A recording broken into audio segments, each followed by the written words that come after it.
So at the highest level, we do almost everything that a data engineering team would do at your company. So what that means explicitly is we do ETL. So we manage data moving from its sources to a data warehouse. We manage that data warehouse under the hood for us, that's Snowflake. And we give a layer for you to do transformation so that you can use it downstream in whatever BI tool you want. Welcome to Business Ninjas, brought to you by WriteForMe, where you'll hear from business leaders who are out there growing their business and slaying it every day. Learn from the masters. Let's get started.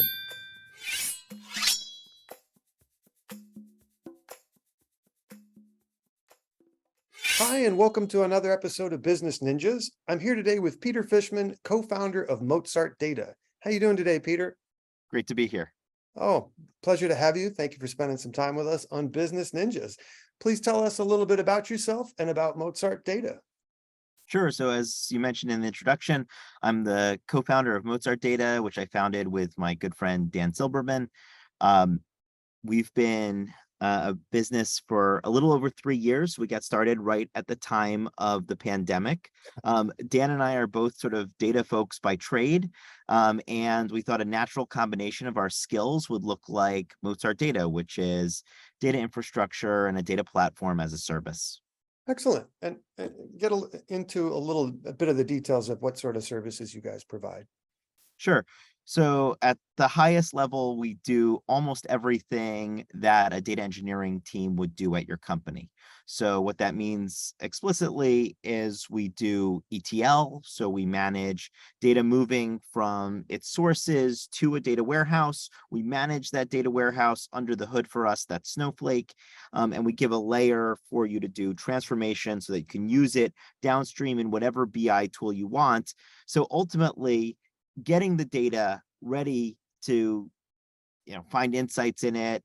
We've done all of that work at scale for you so that you don't need a data engineer. You just need folks that are really savvy about manipulating that data. Excellent. And what sort of verticals are you servicing at this point? So we really do cut across a lot of industries. Sort of it ranges from like a lot of sort of small tech businesses, startups, all the way to like a cattle feed company in Kansas City. So it really is a wide swath, but what those companies have in common is that they're at the same point of their data journey. So they're at a place where they're collecting data and they know that they want something from that data. And sort of we help sort of fill the middle, which is how do you get that data to a state that you can really take advantage of it? I assume that the pandemic has sort of played into your hands in that as people go more and more remote and there are more locations and more legacy systems that have to be connected, people need your services. Tell me about starting a business right around the beginning of a pandemic and your ability to grow through it. Sure. So, fun fact, Dan and I are located about 7 miles from each other. Dan lives in Oakland. I live in San Francisco. But actually, the whole first year of the company, Dan and I didn't see each other once in person, at least. Yeah. So, starting a company sort of on Zoom is quite a challenge that we overcame. And that became sort of one of our sort of core philosophies around remote first. So today we're not exclusively in the Bay Area. We have employees all across the country, and we've sort of had to learn how to work in a remote first kind of way. That sort of speaks to our own internal culture. As it relates to operating in the context of a pandemic, a lot of companies are sort of transitioning from sort of older methods of doing things, and that includes their data strategy. So we sort of took advantage of like sort of two tailwinds. The first being just data overall. So an explosion of data tools and data capabilities that largely centered around the data warehouse and the powers of Snowflake and the other popular columnar databases. And we took advantage of kind of that tailwind in addition to the changing sort of nature of work that happened around 2020 when we founded Mozart Data. So we sort of were riding two really nice waves. But then, of course, you face sort of the new challenges of the economy. So everything good, sort of comes to an end. Everything bad also comes to an end, and we're sort of trying to face all the challenges and try to be sort of act independent of what's going on externally. There you go. And what are the common problems that you're solving for your clients at this point? So a lot of the challenges of working with data really effectively are just getting started.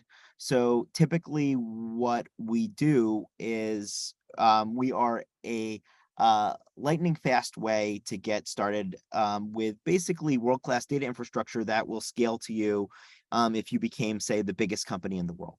So um, so I think a lot of our challenge is how do you make the friction of getting started, whether that's like going to a gym or whether that's whatever the thing that is the hard thing for you to do or take a first step in terms of doing. In this case, it's data infrastructure. We are exceptional at getting great tooling in place for you such that you can use this data at a small scale or at a giant scale. But then on top of it, we really like to give sort of all of our customers a push in the back. So you can onboard with Mozart without talking to anybody. It's completely self-service. There's a free tier, so that's really exceptional if you want to get started with very low risk. But the real thing that we do that we're proud of and that we win awards for is our support, which typically means getting you started with the basics of your data model. You understand your business, you understand the nuances of the business, the definitions of the business, but we can help you with a bunch of folks that are really great experts at SQL or cleaning data and getting, seeing the types of problems that companies solve often. So just a long way of answering your question, what are the things that people, well, they plot things like their customers, their revenue, they plot their retention, they plot the activities people are taking within their tools. So it's a lot of basic questions that they start to slice and dice in non-intuitive ways. And that's kind of how, I think that's how people get a lot of value from their data, asking a lot of ad hoc questions of it. That makes total sense. And what makes you stand out from your competition in this space? So a lot of times there's a little bit of ambiguity about what the competition is, because when people talk about data platforms, somebody says, oh my gosh, that sounds exactly like blank, where to me, like, they're just completely a very different tool with a very different approach. So a lot of these tools sound very similar. Our most direct competitors are other all-in-one platforms that deliver a similar experience. We try to differentiate on I mentioned our service, but also the user experience. So the ability for the user to spin this up incredibly quickly. Also, sort of another way of putting together a stack similar to Mozart would be to put together the individual components of Mozart.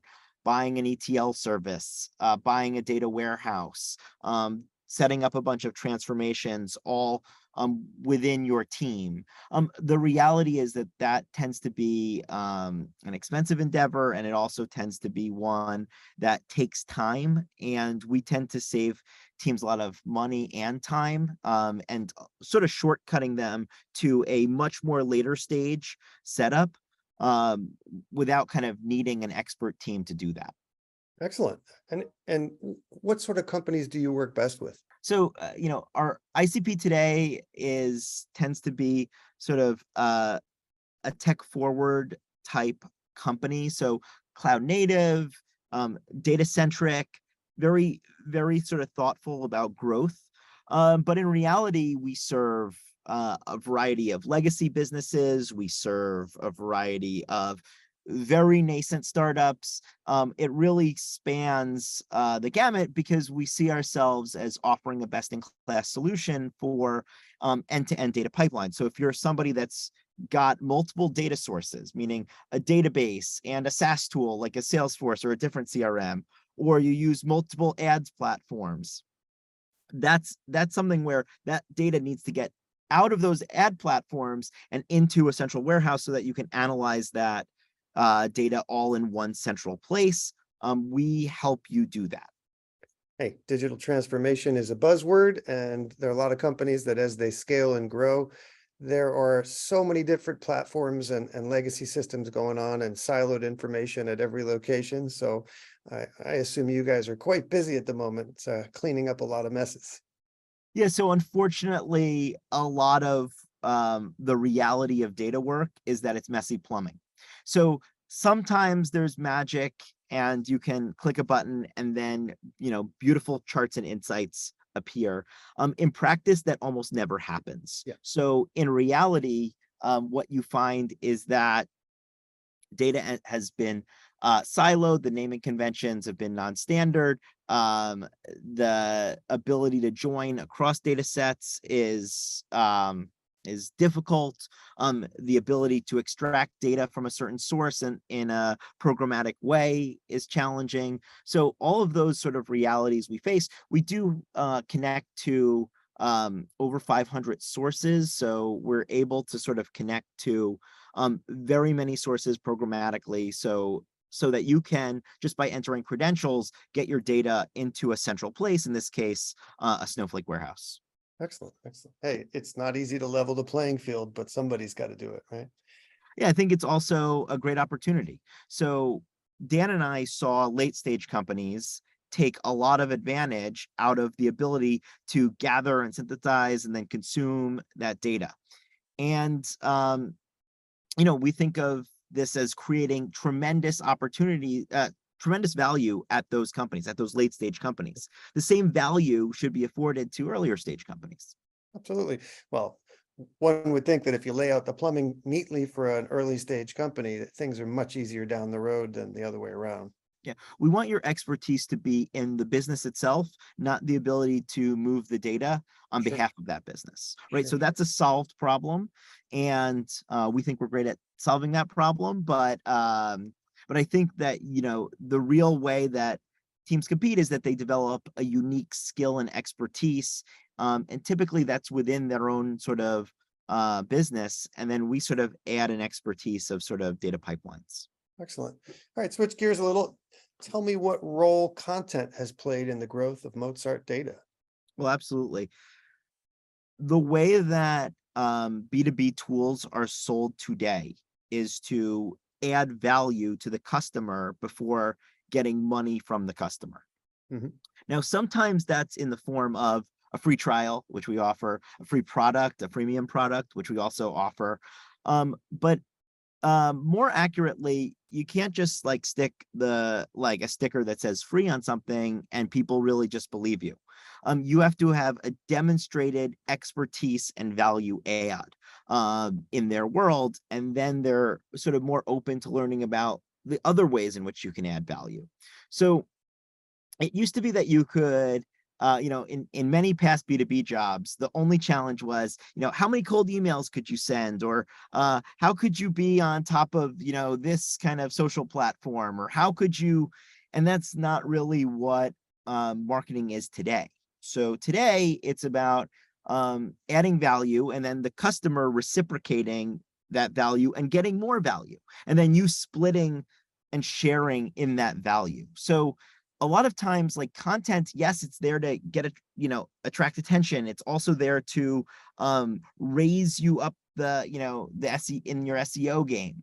But that's not really how a third grader would think about it. A third grader would think about it as effectively an act of reciprocity. You are demonstrating an expertise and sharing that expertise with the community, and the community then becomes intrigued about the other ways in which you can add value. So the sort of game of just sort of cold spamming, I think it's great for, it's sort of, as a B2B SaaS business owner, it makes it challenging, right? So if you could just sort of learn that, specific technique, then you would be off to the races. It's great that the world has sort of evolved to a place where by adding value first, you're able to capture value later. And I sort of like that model as a consumer and now sort of as a business practitioner. Well, hey, the perspective as a consumer always informs how you want to sell to other people, right? You know how you like to be treated and not treated as a consumer or a potential customer of a business. All right, look in your crystal ball. 1 year from today, what would you like to be celebrating personally and professionally? Well, so 1 month ish from today, I'll be getting married. So, Ah, so sort of congratulations. at the center of my world, beyond Mozart is sort of getting down the aisle. So, if sort of the stars align there, I'll be nearly celebrating my 1 year anniversary. So hopefully a paper anniversary is sort of the personal celebration. On the professional side, our goal is um, sort of the way that we explicitly think about it is get people on the platform, get them using the platform, keep them on the platform. So I think first, rather than say something about top line or say something about customer count, I think really about accelerating the ability to do each of those three things. I'm sort of a little bit distracted with the first bucket, which is get them, using the platform and expand the number of folks that can use the platform. And of course, like everybody else, I'm sort of distracted by the soccer ball of AI. And I think AI is going to play a really interesting role in the data space. Mhm. So what a company like Mozart does and what many other, you know, data companies have done is really obsolete a lot of the rote mundane tasks that a data engineer does. Sure. But it still sort of leaves a hole and a challenge to go get a really great data analyst to do that work. So historically, you've needed a data analyst and a data engineer, one to get the data in the right shape, and then one to cut and slice that data and derive insights from it and Sure. both communicate those insights and tease them out. Um, we've been a part of the movement to obsolete again the mundane parts of the data engineering job, and I'm very proud of our work there. But that has only raised the value of the data analyst or the data Mhm. scientist. And what I'm hoping that AI will bring is also obsolete some of the mundane parts of the data analyst job. Or, and then again, raise the value of the unique skills that they bring to the problem, not the like very basics of, writing SQL or, summing, counting, averaging, whatever it is. Excellent. Well, please tell us what URL you're using, where people can find Mozart data, and what social media outlets they can find you on as well. Sure. So you can find us at mozartdata.com. Okay. So just like the conductor, Mozart. So mozartdata.com. And, we like to do data orchestration. You can find us on, of course, LinkedIn, our professional page, and you can find us on Facebook and Twitter as well. We share a lot of content via our socials and a lot of sort of company updates and just general things that are happening in the data world, if that's something of interest. Excellent. Peter Fishman of Mozart Data, thank you for spending some time with us on Business Ninjas today. I wish you and yours and Mozart Data all the best in the future. Andrew, thanks again for having me.